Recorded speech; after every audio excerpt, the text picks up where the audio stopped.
첫 번째 제목, 크면 한다. 크면 한다. 두 번째 제목, 인식의 눈과 마음의 눈. 성경 본문입니다. 누가복음 2장 52절. 예수는 그 지혜와 그 키가 자라가며 하나님과 사람에게 더 사랑스러워 가시더라. 그 다음 두 번째 주제에 해당하는 성경 본문이에요. 에베소서 1장 17절부터 19절. 우리 주 예수 그리스도의 하나님, 영광의 아버지께서 지혜와 계시의 정신을 너희에게 주사 하나님을 알게 하시고 너희 마음 눈을 밝히사 그의 부르심의 소망이 무엇이며 성도 안에서 그 기업의 영광의 풍성이 무엇이며 그의 힘의 강력으로 역사하심을 따라 믿는 우리에게 베푸신 능력의 지극히 크심이 어떤 것을 너희로 알게 하시기를 구하노라. 할렐루야. 오늘 말씀 주제는 두 가지예요. 첫 번째는 크면 한다. 두 번째는 인식의 눈과 마음의 눈입니다. 크면 한다. 오늘 이 말씀으로 인식과 마음의 눈이 뜨여서 하나님의 말씀대로 온전히 성장하는 모두가 되기를 축원합니다. 자, 오늘 이 시간은 첫 번째 주제만 말씀을 전해드릴게요. 제목이 크면 한다. 크면 한다예요. 제가 평소에 엄청 좋아했던 성경 본문이에요. 누가복음 2장. 예수님도 어렸을 때 그 지혜가 자라갑니다. 예수님도 어렸을 때 키가 점점 키가 커가는 거예요. 커가면서 하나님과 사람에게 더 사랑스러워 가시더라. 메시아 예수님도 어린 시절에 있었어요. 그러니까 우리 모두도 다 지금 육적으로 어릴 수도 있고 영적으로 어릴 수도 있어요. 그러니까 키도 자라가고 마음도 지식도 하나님을 아는 지혜도 성장해가는 과정입니다. 자, 첫 번째 주제, 크면 한다. 자, 커야 돼요. 크면 한다 라는 주제로 말씀을 시작합니다. 잘 들어봐요. 기암 절벽들로 둘러싼 아름다운 산은 길이 험합니다. 큰 자는 아주 큰 자예요. 그러면 가는 길이 험합니다. 그럼에도 불구하고 하나님 안에서 끝까지 하면 그동안 한 것을 다 얻습니다. 하나님은 말씀하십니다. 내가 곧 시작과 끝이다. 나 하나님이 처음과 나중이다. 하셨죠? 회개하는 자가 복이 있다. 하나님이 말씀하셨어요. 요한계시록에 나옵니다. 22장 13절. 나는 알파와 오메가요. 처음과 나중이요. 시작과 끝이라. 시편 32편 1절에는 허물의 사함을 얻고 그 죄의 가리움을 받는 자가 복이 있도다 말씀하셨어요. 하나님 안에서 끝까지 자기를 깨끗이 하는 자, 그리고 하나님 안에서 끝까지 시대를 쫓는 자가 복이 있습니다. 잘 들어봐요. 옛 시대가 있고 새 시대가 있죠.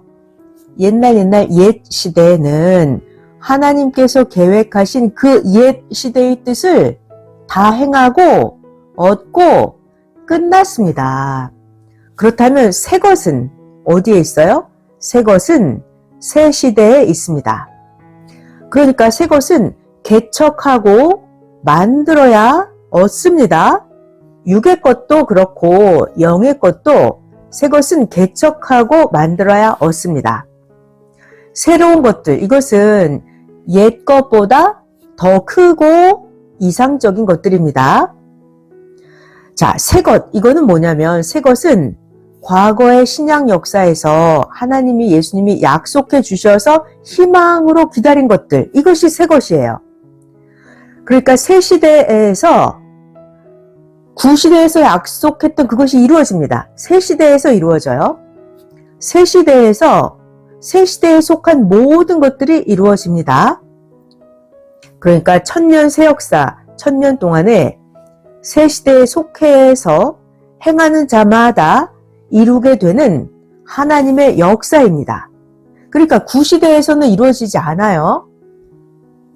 하나님의 새 시대가 왔는데도 새 시대 속해서 행하는 자에게만 그 옛날에 했던 약속의 역사가 새 시대에서만 새 시대 속해서 행하는 자에게만 이루어집니다.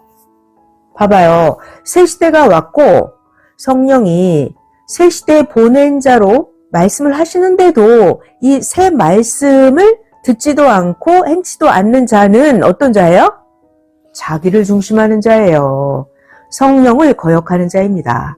그래서 하나님은 역사를 이룰 때, 새 역사를 이룰 때 자기 중심하는 자를 쓰지 않아요. 다른 자를 쓰십니다. 항상 성령께서는 새 시대에 알맞는 기준자로 말미암아서 말씀을 하십니다. 그리고 주 안에서, 하나님 예수님 안에서 끝까지 가야 주의 기업을 얻습니다. 중요한 것은 이거예요. 새 역사 안에서 끝까지 가기는 가는데 하나님 그에 맞는 뜻을 행하면서 자기 될 때까지, 자기 때가 될 때까지 커야 합니다. 커야 해요. 예수님도 컸단 말이에요. 예수님 키도 성장하시고 예수님 지혜도 성장해 갔다. 이렇게 성경 본문에 기록되어 있죠. 누가복음 2장 52절 다시 한번 볼게요. 예수는 그 지혜와 그 키가 자라가며 하나님과 사람에게 더 사랑스러워 가시더라. 자, 이렇게 예수님도 하나님 안에서 점점 지혜로 성장하며 컸다. 이렇게 기록이 되어 있습니다. 때에 따라서 우리가 가꾸는 대로 과일이 커가는 것처럼 자기 자신도 행하는 대로 자기가 커가게 됩니다. 자기가 성장하면, 크면 주인이 귀하게 여기고 귀하게 씁니다. 그러니까 자기 자신이 다 클 때까지는 자기가 충성하면서 크는 것입니다. 그러다가 다 크면, 하나님이 쓰실 만큼 크면 때에 맞춰서, 그 사람 때에 맞춰서, 하나님 때에 맞춰서 쓰십니다. 크는 중에도 쓰시고 더 크면 더 큰 뜻을 맡기시면서 그를 통해서 하나님이 점점 더 크게 행하십니다. 네, 또 잘 들어볼게요. 1은 보화입니다. 잘 들어봐요. 그릇이 커야 많이 담죠. 그릇이 작으면 많이 담을 수가 없어요. 그릇이 커야 담기는 양만큼 큰 일을 맡깁니다. 자기 그릇이 작으면, 담기는 양이 작으면 작은 일을 맡기시겠죠. 자기가 스스로 생각하기에 자신감도 있고 난 잘해 이렇게 스스로 생각하는데 문제는 하나님과 주가 볼 때는 내 생각과 다르다는 것이에요. 그러니까 스스로 하나님 뜻 안에서 커야 된다. 먼저는 하나님 뜻대로 크는 것이 먼저입니다. 성장을 해야 그 사람의 재능과 능력대로 유능해야 하나님이 맡기십니다. 유능하지 않으면 하고자 하는 자가 아무리 전심을 다한다고 해도 잘하지 못하죠. 마음과 능력은 달라요. 마음은 굴뚝인데 능력은 안 될 수 있잖아요. 그래서 마음, 능력이 달라요. 마음과 능력은 다릅니다. 작은 기계나 작은 장비를 가지고는 아무리 마음 정성을 다하고 몸부림을 친다고 해도 작은 기계를 가지고는 거대한 바위를 들 수가 없어요. 그러나 큰 장비를 가지고 하면 놀면서도 거대한 바위를 들 수가 있습니다. 이렇듯이 사명자가 뭐 사사도 있고 선지자도 있고 메시아 예수님도 있죠. 이렇게 사명자는 사명의 크기에 따라서 사명자는 큰 장비와 같습니다. 그래서 하나님의 사명자가 오면 큰 일을 다 합니다. 그러니까 우리가 각자 지금 성장한 만큼 자기의 그릇대로 하나님이 일을 맡기십니다. 그러면서 일을 하면서 더 배우고 더 크게 하면서 능력과 재능껏 그 일에, 하나님이 맡기신 그 일에 프로가 되게 하는 것입니다. 잘 들어봐요. 책임자가 있어요. 근데 이 책임자가 제대로 못해요. 그러면 이 책임자를 따르는 자들이 고통을 겪게 됩니다. 그래서 하나님은 잘하는 자에게, 유능한 자에게 맡기십니다. 그러니까 하나님의 일을 맡은 자는 자기가 맡은 일에 충성하고 자기 맡은 일을 연구하면서 많이 행해야 합니다. 하나님의 일을 맡은 자는 하나님이 맡긴 그 달란트를 가지고 많이 행해서 주와 함께 많은 달란트를 남겨야 합니다. 그러면 하나님이 달란트를 맡겼는데 달란트를 많이 남기려면 어떻게 해야 될까요? 하나님과 일체되고 주와 일체되어야 합니다. 자기라고 하는 자기 스스로의 장비만 가지고는 큰 산을 옮길 수가 없습니다. 그러니까 자기는 작은 장비이기 때문에 자신은 하나님, 성령, 주와 일체되어야만 큰 일을 하고 큰 산을 옮길 수가 있습니다.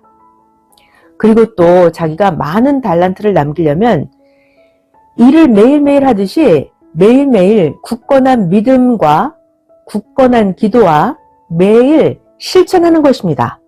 그리고 끝까지 하기입니다. 그래야 매일 달란트를 남길 수가 있습니다. 많이 남길 수가 있어요. 간혹 가다가 행해놓고 쓰러질 때가 있잖아요. 쓰러져도 자기가 행해놓은 것은 거둘 때가 되면 거둡니다. 그런데 하다가 쓰러져 버리면 누가 거둡니까? 자, 잘 들어봐요. 그 일의 사명자는 마음의 눈을 떴기에 압니다. 그러나 다른 자는 못해요. 그러니까 사명자만 그 일에 대해서 마음의 눈, 인식의 눈을 떴기 때문에 그 사명자만, 다른 자는 못하는 일을 그 사명자만 합니다. 그러니까 자기가 사명을 받은 자라면 거둘 때까지 끝까지 하기입니다. 자기가 실천한 거, 하나님이 키워놓은 열매는 계절 따라서 계속해서 더 크다가 거둘 때가 오면 드디어 거두게 됩니다. 그러니까 끝까지 행하기입니다. 봐봐요. 과일이나 곡식도 크다가 말아버리면 열매가 만족하게 열리지 않죠?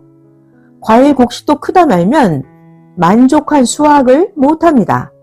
자, 그러니까 우리가 무엇을 하나님의 일을 할 때는 끝까지 가야 열매가 크고 있는 것처럼 자기의 영도 끝까지 가야, 자기가 맡은 사명의 일도 끝까지 가야 온전히 크고 성장합니다.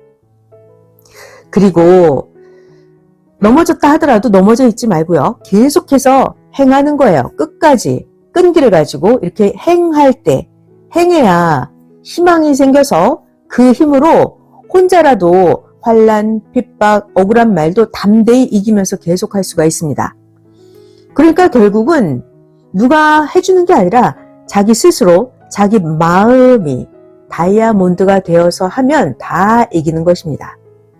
자기 마음만 온전하고 굳건하면 혼자 있어도 자기가 사탄도 이기고 악도 이기고 세상 누구도 다 이길 수가 있습니다. 근데 문제는 사람이 마음이 움직인다는 거죠. 어떤 마음이 먹느냐에 따라서 이렇게 마음이 이리저리 삶을 좌우합니다. 그러니까 자기 마음으로, 마음이 중요해요. 자기 마음으로 자기에게 속한 천하를 다스리는 것입니다. 천국에 가도록 자기가 마음을 굳세게 하고 살면 천국에 갑니다. 그런데 하나님을 안 믿는 자는 그 마음이 어때요? 하나님을 안 믿는 자는 마음이 하나님을 싫어하니까 평생 하나님을 믿지 않는 것이에요. 자기 마음이 하나님 믿기 싫어하니까 그만큼 마음이 엄청난 것을 좌우합니다. 자, 그래서 하나님은 우리에게 역사하실 때 우리의 마음의 역사를 해주십니다. 마음에. 그러니까 스스로 자기가 굳건한 마음을 가지기입니다. 그런데 마음에 의심을 하면 공에 구멍이 나서 바람이 빠진 것처럼 돼버려요. 자, 그러니까 자기 마음에 절대 믿음의 조건을 세워야 합니다. 이렇게 자기 마음을 튼튼하고 굳건하게 해야 돼요. 바람 빠진 풍선처럼 하면 안 되고 굳건한 마음으로 불의를 이기고 악을 이기고 사탄을 이기는 것입니다. 온전한 마음을 가져야 사탄도 다스려서 이기고 악도 다스려서 이깁니다. 마음을 굳건히 연단해서 마음을 연단하는 거예요. 마음을 연단해서 능력자가 되어서 행해야 합니다. 그러면 혼자 있어도 사탄과 마귀를 다 이깁니다. 마음이 중요해요. 그래서 이 사탄이나 인사탄이 마음이 굳건한 자에게는 아예 근처에 얼씬하지도 않습니다. 그런데 정신병자같이 마음이 이리저리 흔들거리면 자기의 영혼육을 사망으로 끌고 가게 됩니다. 자꾸 마음이 흔들거리면 큰일은커녕 작은 일도 못하고 영도 크지 못하고 성장하지 못해서 자기 영이 어리니까 마음 흔들거리면 영이 성장을 못해요. 마음 흔들거리면 귀신과 악의 주관, 악의 영향을 받게 됩니다. 자, 그러니까 스스로 난 안 돼, 난 못해 이런 마음이 들 때 있죠? 그러면 자기가 과거에 행한 것을 생각해 보는 거예요. 자기가 과거에 잘한 것을 생각하고 그것을 거울 삼아서 하면 됩니다. 그때는 여건이 어려웠는데도 더 행했던 것을 다시 한번 생각하면서 자기의 현재 능력은 과거에 행했을 때보다 현재 자기의 능력이 더 큽니다. 이런 걸 알고 낙심하지 말고 말씀대로 뜻을 쫓아서 행해야 합니다. 주 안에서, 하나님 뜻 안에서는 다 각자 개성대로 하면 돼요. 자, 여러분 지금까지 다 하나님 안에서 잘 해왔습니다. 여러분이 지금까지 행한 그 능력이, 여러분이 행한 그 능력이 바로 여러분의 재산이에요. 지금까지 행한 그 능력이 각자의 기쁨, 각자의 희망입니다. 지금까지 행해온 그 능력 터전 위에서 행하면 더 쉽습니다. 과거에는 더 험난한 길도 지나왔잖아요. 자, 계속해서 하나님 말씀으로 배우고 자기가 겪은 그 기술 가지고 끝까지 가다 보면 이 길이 하나님 주 안의 길이니까 정령코 이상세계가 옵니다. 하나님 안에서 행한 일이기 때문에 없어지지 않아요. 영원히 있습니다. 하나님 안에서 행한 일이기 때문에 실체로 이루어집니다. 문제는 이거예요. 때에 따라서 다른 방법으로 이루어지기도 합니다. 이런 것들을 잘 알고 있어야 돼요. 자, 그리고 주와 함께 행해야 두 겹줄이 되어서 끊어지지 않습니다. 다윗 왕 기억나죠? 다윗 왕은 사울에게 쫓겨다닐 때 하나님이 각양으로 다윗에게 여기저기 예비한 복을 주셨습니다. 선생님도 악인들에게 무고히 쫓겨다닐 때 지구세상 각 나라의 귀한 보물 보화들을 구해서 월명동 하나님 보좌에 갖다 놓았죠? 악인들에게 쫓겨다닐 때 그때 평소에는 구하려고 했는데도 못 구했던 보물 보화들을 결국 쫓겨다닐 때 기적으로 구하게 되었어요. 하나님은 이렇게 원수들의 목전에서 상을 베풀어 주십니다. 그리고 또 악이 치면 전체가 뭉쳐서 행하게 되니까 더 얻게 됩니다. 잘 들어봐요. 어느 때는 안 되는 것이 하나님 뜻이 아니라 거기서 옮기게 하려고 안 되게 하신 것도 있어요. 서울에서 개척한 교회가 커져서 한 장소의 땅을 사려고 그렇게도 희망으로 기도하고 노력했는데도 안 구해졌었어요. 그런데 그로 인해서 하나님이 시대에 쓰실 자를 두고 전설을 새겨놓으신 드디어 월명동으로 옮기게 되었던 것입니다. 자, 잘 들어봐요. 표상은 기준자를 따라서 옮겨집니다. 나라도 기관들도 그러합니다. 잘 들어봐요. 육적으로 하나님 뜻대로 한다고 생각하고 했던 일이 안 되고 먼저 월명동을 하나님 궁으로 건축하니까 그 다음에 이어서 전국과 세계에 우리가 거할 교회를 사게 축복해 주셨습니다. 너무 중요한 말씀이죠. 이와 같이 커야 되고 순서가 있게 해야 됩니다. 하나님은 순서 있게 행하십니다. 어떤 순서요? 먼저는 신령한 것, 다음에 육 있는 자들의 것을 하십니다. 먼저는 신령한 하나님 자연궁 건축이었습니다. 다음에 육 있는 자들의 집이요, 전이요, 궁이요, 교회들이었습니다. 자, 지금까지 첫 번째 주제 말씀 전해드렸어요. 크면 한다. 크면 한다. 자, 무한히 커야 됩니다. 과거에 자기 행했던 그거를 잊지 말고 지금은 더 큰 능력을 가졌으니까 더 잘하면 돼요. 하나님과 함께하면 두 겹질이 되어서 할 수 있습니다. 자, 첫 번째 주제 크면 한다 전해드렸고요. 두 번째 주제는 이어서 또 전해드리겠습니다.